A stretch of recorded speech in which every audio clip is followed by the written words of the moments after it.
Your sensei knows George Dillman no touch KO. Where them kicks at? Where them hands? Where them holes? Where them throws? You know what I'm saying? Cecil. Another red flag that I don't agree with is avoiding people who know the no touch knockout advocated by George Dillman.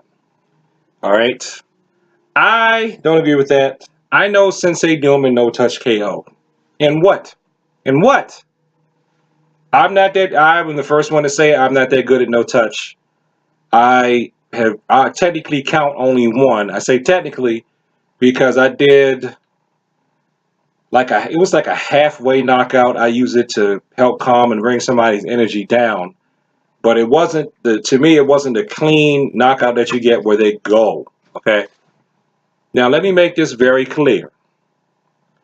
No one who has either trained me in no touch, whose seminars I've been to for no touch, nobody has ever said to me that no touch can be used for self-defense.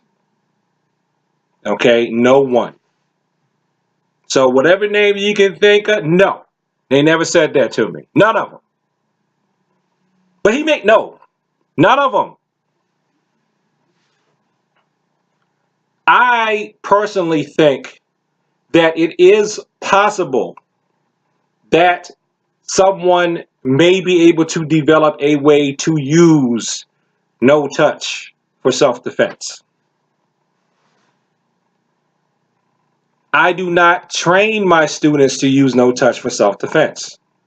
So far, I haven't even taught it to anybody but one person, and I didn't teach it for self-defense. It is an exercise for you to be able to learn how to use energy to add to when you're hitting someone already, where you're already making physical contact with them. But this is just a theory I have, and the theory could be wrong. I just personally think that it's theoretically possible for you to use no touch on someone and to defend yourself, okay?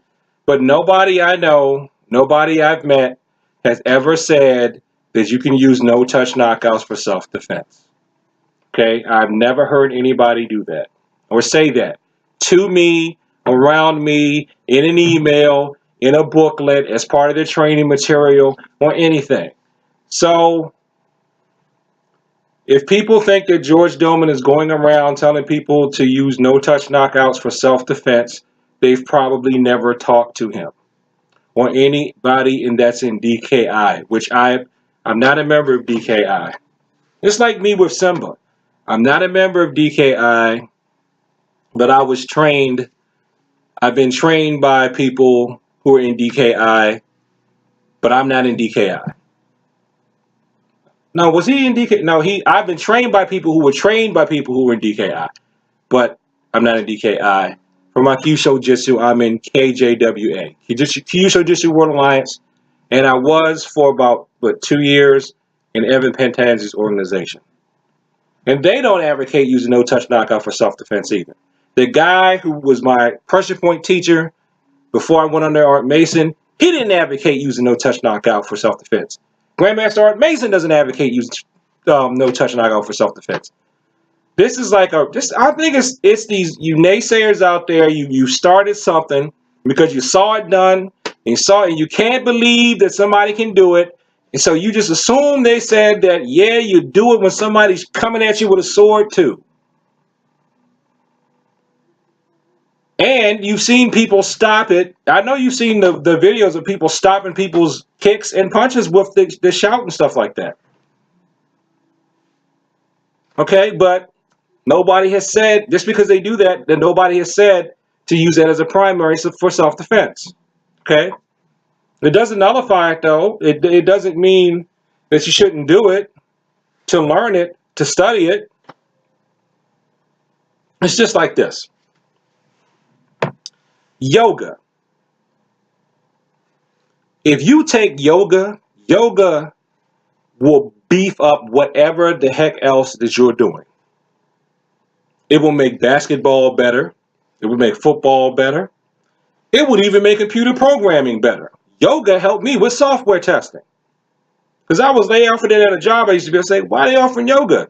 We think these type of things are beneficial to our employees. Okay, fine, I can take yoga. And yoga helps. Yoga helps.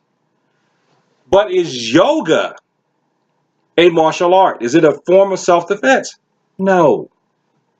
But does it help you? Yes. Can it make you a better martial artist? Absolutely. It can make a lot of stuff better that you do. So, think of it something like that. But I will say, and this is me, okay? This is me going out on a limb. This is Cecil Washington, the individual. Not even my style, because I don't teach my students no touch as a primary self-defense. I just think it's theoretically possible, because I feel like if you can disrupt sound and you can disrupt vibration a little bit, it might be a way to do it a lot more. It may not have been figured out yet. And you know what? If I ever figure it out, I'm not going to tell you. I just don't trust people with that kind of power. I'm sorry, I don't. And if there's anybody who can do it and they're not telling us, because a lot of people, I know what you're thinking, because I used to think like that. You're thinking, well, if you could do that, then you would tell people or you would show people. No, I wouldn't. I wouldn't tell none of y'all on the internet. That's for daggone sure. I wouldn't tell you. What I tell, I might not even tell any of my kids. I got 2 kids. I don't trust people like that. I don't trust people with that kind of power. And if I ever learned it, I'd keep it to myself. I would. That's about the only secret technique that I keep from you. If I knew how to do it, but I don't. I'm not lying. You can run me through some kind of software, live recognition software. I don't know how to do it. But if I did, I still wouldn't tell you, because I think you can't be trusted. Look at how people act with what we know now. We're irresponsible with the level of knowledge that we have right now. So why would I go on with that? And I'm going to close with this. I've actually used a Ki voice to keep myself from being mugged. I didn't plan it. It just happened. I didn't realize I was doing it when I was doing it. After I did it, I realized I actually used like a Ki and loudness and self-defense to keep me from being mugged, because it just startled the people that were going to mug me.